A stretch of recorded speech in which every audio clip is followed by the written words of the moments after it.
Hai guys, selamat berjumpa kembali di channel novel populer viral ini. Sebelum mengikuti kelanjutan kisah Dev atau Chen Ping yang keren ini, mohon bantu subscribe, like dan share video-video di channel ini ya. Perintah Kaisar Naga bab 2877-2879.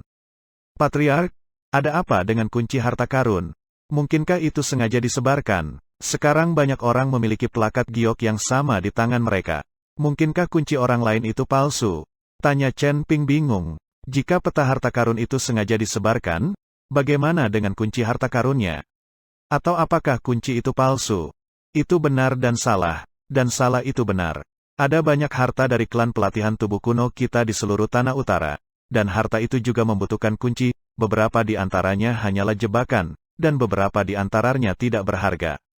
Hanya ada satu harta yang nyata, dan harta ini disembunyikan di harta lainnya. Jadi kunci harta yang didapat orang-orang itu tidak palsu. Hanya saja, saya tidak tahu di mana harta yang sebenarnya ini disembunyikan. Sang Patriark mengikuti Chen Ping dan menjelaskan. Kali ini, Chen Ping bahkan lebih bingung. Ternyata ada lebih dari satu harta karun. Ada begitu banyak harta, dan dia tidak tahu apakah itu nyata atau tidak. Bagaimana dia bisa menemukan jalan menuju harta karun yang sebenarnya dalam hal ini? Patriark, saya mendengar dari Wagang bahwa harta leluhur Anda digali oleh para pembudidaya iblis, dan mereka semua terbunuh pada akhirnya. Saya ingin tahu mengapa para pembudidaya iblis itu mendengarkan dan patuh kepada Anda.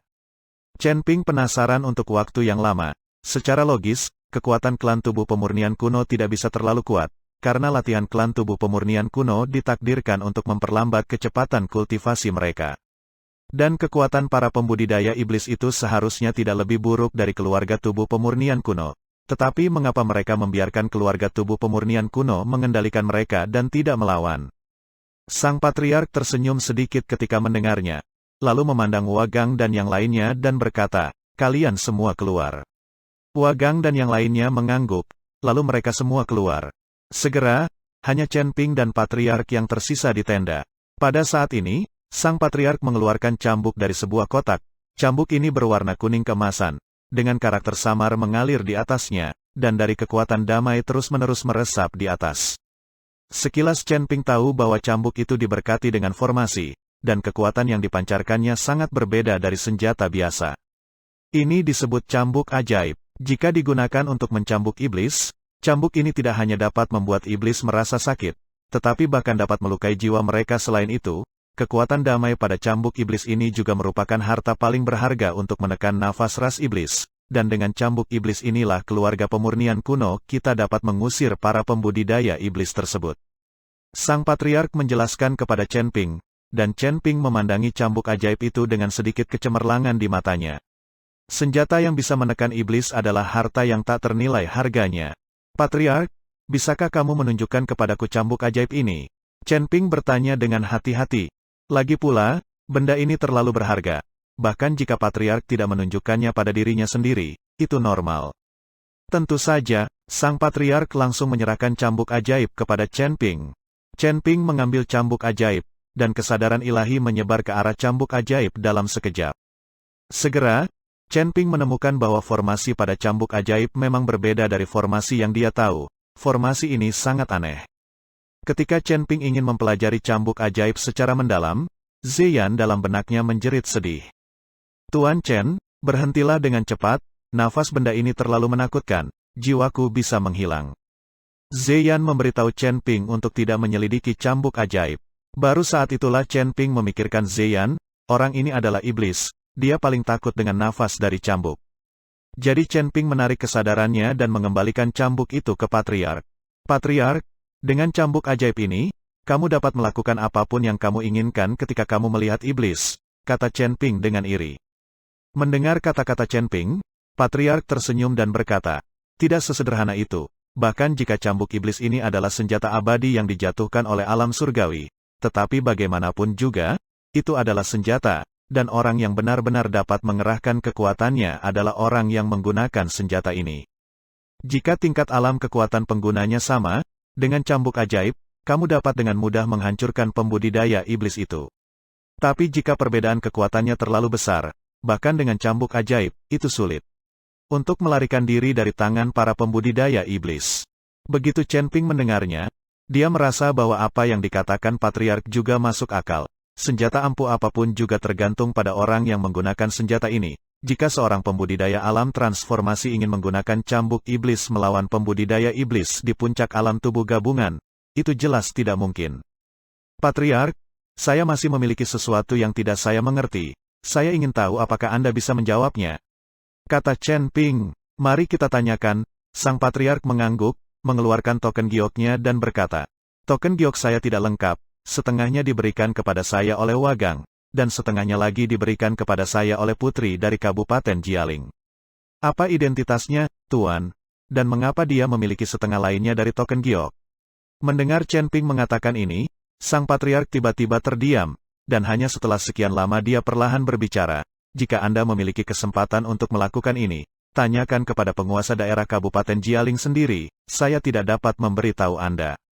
Kalian sudah berjalan begitu lama, dan pasti kalian lelah, istirahatlah dahulu dengan baik, dan besok aku akan perintahkan Wagang untuk menemanimu menemukan harta karun itu. Lagi pula, dia akrab dengan daerah ini. Setelah selesai berbicara, Patriark hendak pergi, dan Chen Ping menatap Patriark seperti itu. Jelas dia tahu identitas putri Kabupaten Jialing, tapi dia tidak mau mengatakannya. Karena Patriark tidak mau mengatakan apa-apa, Chen Ping tidak mau bertanya. Patriark, saya mendengar dari Toples Ubin bahwa keluarga Gao selalu mengincar klan pemurnian kuno Anda, dan jika saya cukup beruntung untuk menemukan harta karun yang sebenarnya kali ini, saya akan menemukan cara untuk membantu Anda menyingkirkan bahaya keluarga Gao. Karena dia telah menerima manfaat dari orang lain, maka Chen Ping harus melakukan sesuatu untuk keluarga tubuh pemurnian kuno.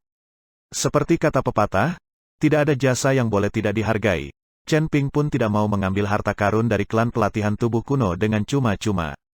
Tapi siapa tahu, Sang Patriark mendengarkan setelah mengatakan ini, dia berbalik dan menatap Chen Ping, dengan ekspresi tak berdaya di wajahnya. Aku tahu di ujung utara bahwa yang menakutkan bukanlah keluarga Gao, tetapi para pembudidaya iblis itu.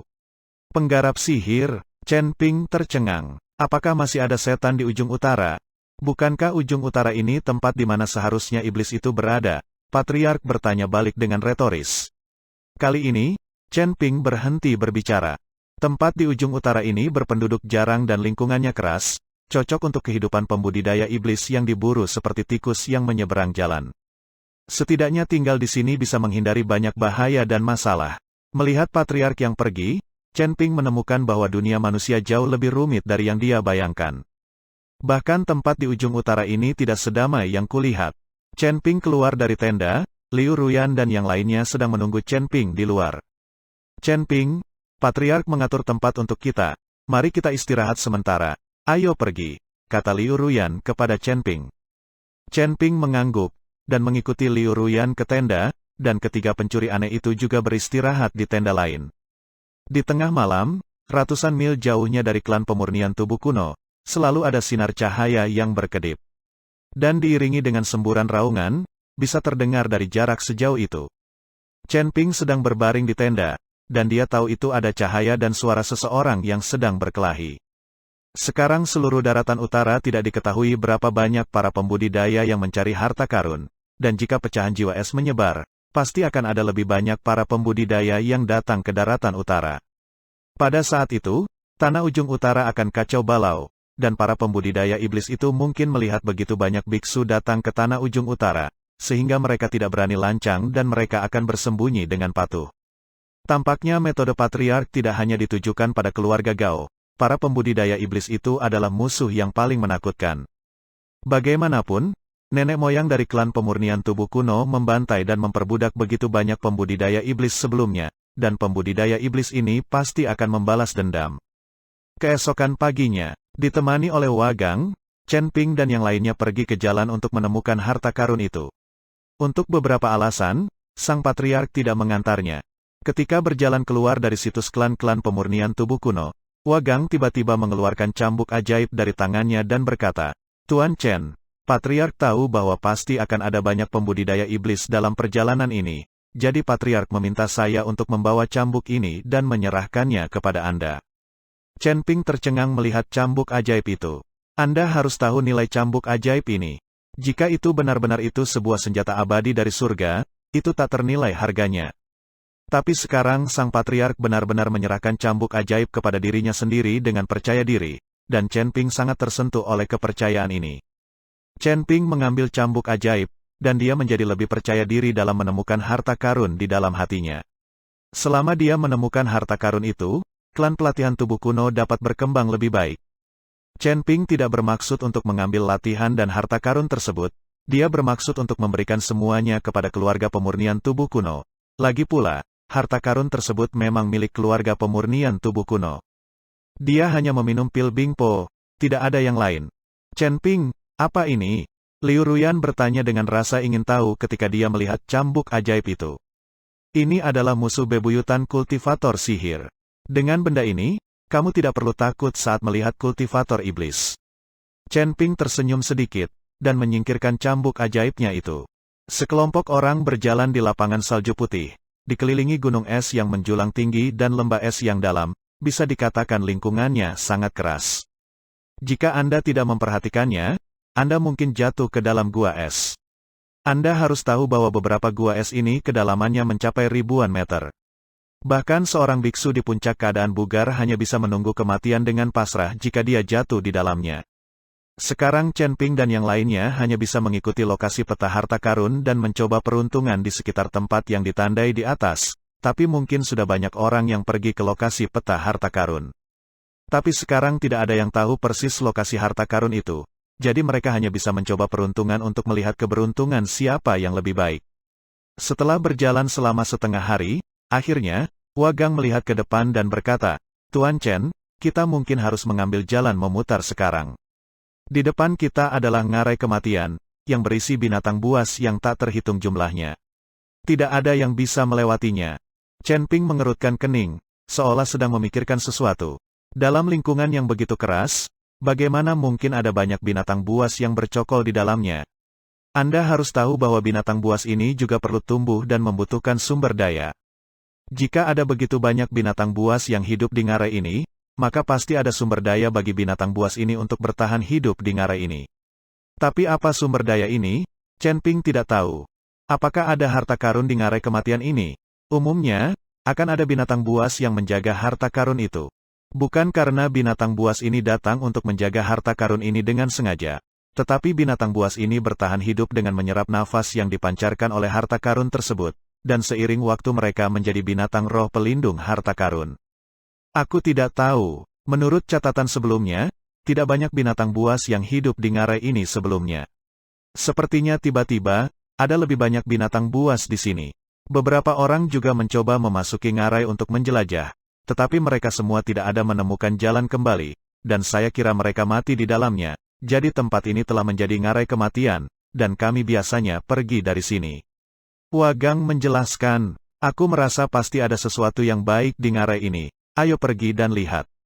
Setelah Chen Ping selesai berbicara, dia langsung berjalan menuju ngarai. Melihat ini, yang lain juga mengikuti. Segera mereka sampai di mulut lembah, dan melihat ada tebing di kedua sisi, dan di atas tebing ada gletser, yang sangat halus. Dan ngarai ini hanya selebar belasan kaki. Jika Anda berdiri di mulut ngarai ini, Anda bisa merasakan nafas binatang buas darinya, mengalir deras ke arah wajah Anda. Kalian tunggu di sini. Aku akan memeriksa situasinya. Setelah Chen Ping selesai berbicara, dia menyembunyikan napasnya, melompat, dan terbang di udara tanpa suara.